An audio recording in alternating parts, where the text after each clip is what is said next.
Por lo tanto, las interseccionalidades nos van a permitir una mejor comprensión de las relaciones de poder, porque van más allá de las categorías puras de la desigualdad. Si lo tomamos correctamente, vale decir, como un proceso y no como una cosa o un objeto inamovible, nos evita caer en esencialismo y nos permite evidenciar los múltiples posicionamientos sociales que podemos tener las personas. Por ejemplo, voy a poner un ejemplo en Chile, ya que habíamos hablado de la unidad anterior de las AFP. En Chile, las mujeres llegan a una vejez avanzada con muchos problemas de interseccionalidad. Para empezar, tienen menos años de educación que los hombres, las mujeres mayores. Tienen una dependencia económica mayor. Jubilan 7 años más tarde de lo que por ley les correspondería. Y además, tienen menos monto de pensiones, por esto que hablábamos ayer, ¿cierto? De que tienen una esperanza de vida mayor, por lo tanto, esta pensión, este monto en las cuentas individuales tiene que durar más tiempo.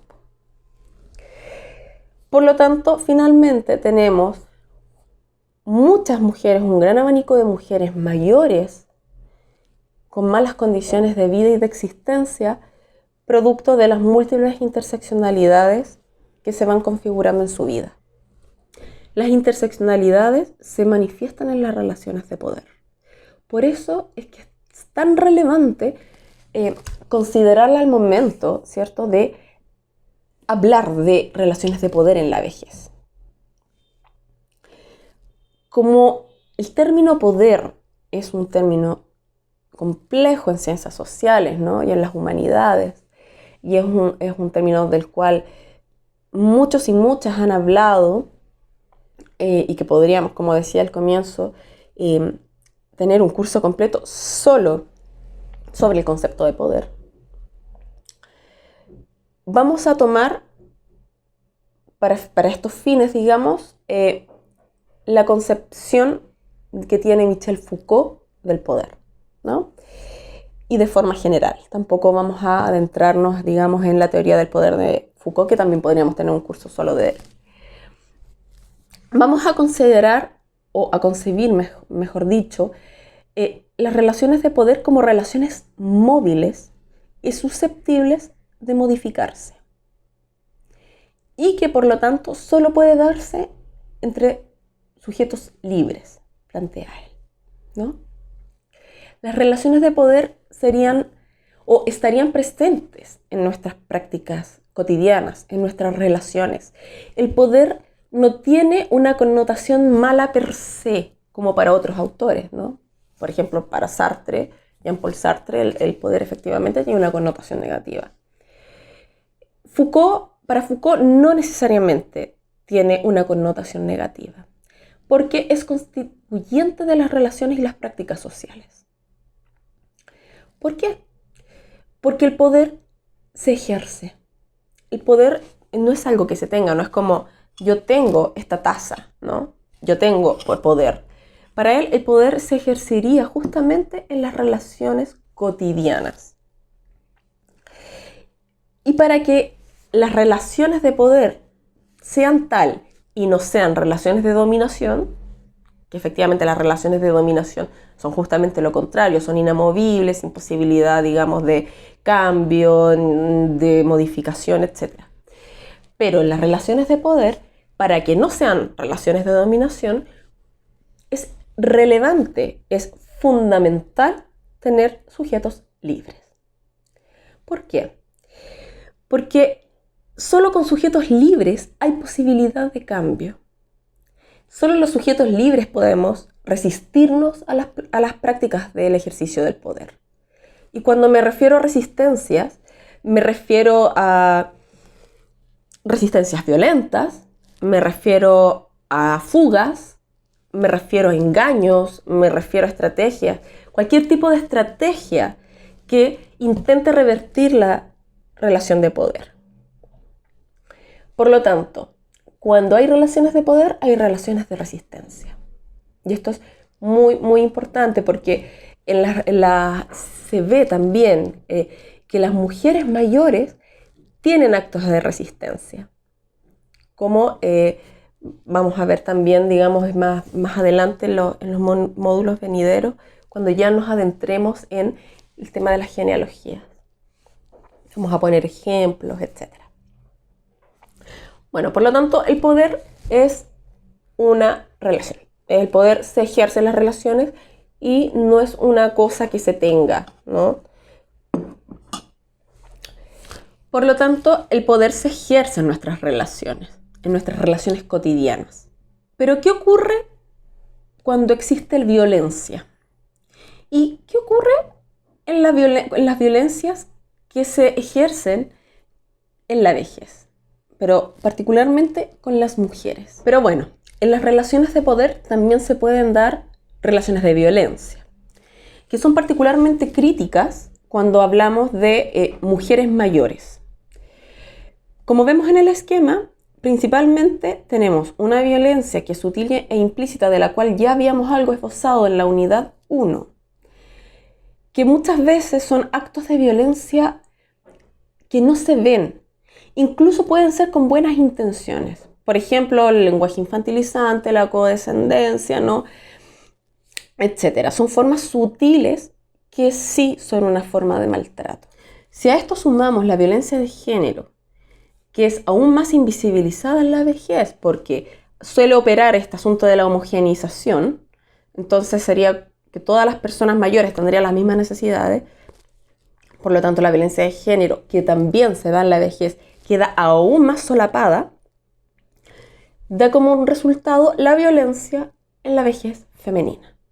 Hay que tener particularmente mucho ojo, o mucha atención, hay que prestar mucha atención en la violencia de género en la vejez, porque es una violencia que pasa desapercibida, que muchas veces no se ve y se naturaliza.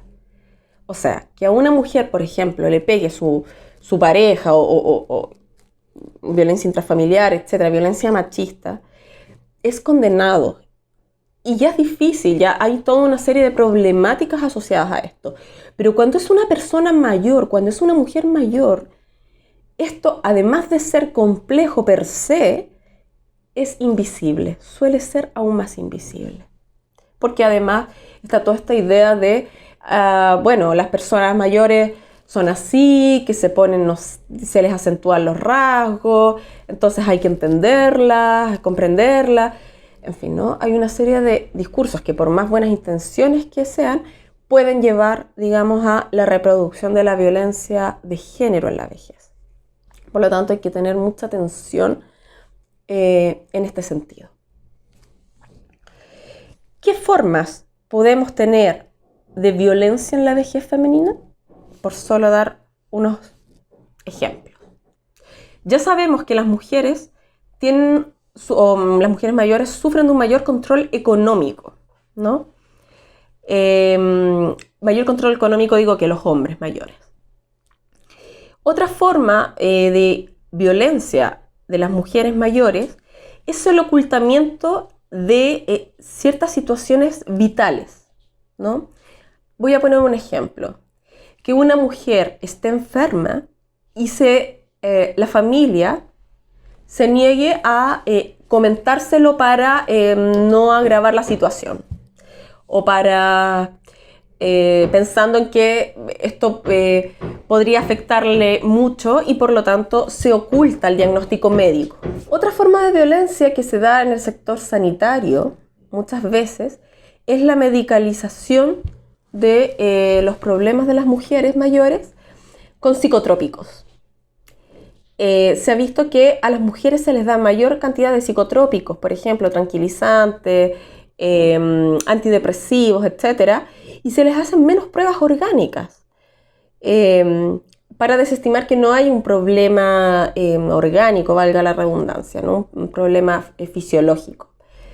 En cambio, a los hombres sí se les hacen más pruebas y se les dan menos psicotrópicos, ¿no? Ahí tenemos una clarísima diferencia de género que tiene que ver con cómo se conciben las problemáticas femeninas por parte del personal sanitario. Ahora, el personal sanitario no es que de maldad lo haga, sino siempre tenemos que considerar que las relaciones de género, las ideologías de género y las relaciones de poder operan. Y sumado de la mano con esto está la trivialización de las necesidades y preocupaciones de las mujeres mayores, ¿no? No considerarlas, no escucharlas, pensar que tienen menos valor porque ya son mayores o porque ya les queda poca vida y entonces da igual. Esa es otra forma de maltrato, que muy de la mano con la medicalización de los psicotrópicos va la trivialización de las necesidades y preocupaciones de las mujeres mayores. Incluso cuando se piensa que es por el bien mayor o el mejor bienestar de. Por ejemplo, cuando no las escuchamos o pensamos que esto es una problemática propia de la edad y por lo tanto no hay que prestarle mayor atención, incluso tan fuerte puede ser como, bueno, se va a morir pronto, así que ¿qué más da? Esa es una clara forma de violencia, porque se está desestimando y se está infantilizando a alguien que tiene preocupaciones, necesidades y que es una persona, además, adulta y con todos los derechos que todos y todas las ciudadanas tenemos. Y por último, por poner tan solo un ejemplo de muchos que podría haber, es considerar a las mujeres mayores asexuales. Hace poco tiempo, hace unos días, andaba corriendo una noticia en las redes sociales de una mujer mayor que utilizaba juguetes sexuales. Y esto era toda una noticia. Esa es una forma de maltrato. Considerar que las mujeres mayores no tienen sexualidad. Y además es un error. Las mujeres mayores sí tienen sexualidad. Y tienen todo el derecho a tenerla. Por lo tanto, hacer este tipo de noticias, de discurso respecto a la sexualidad de las mujeres mayores es una forma de violencia y maltrato.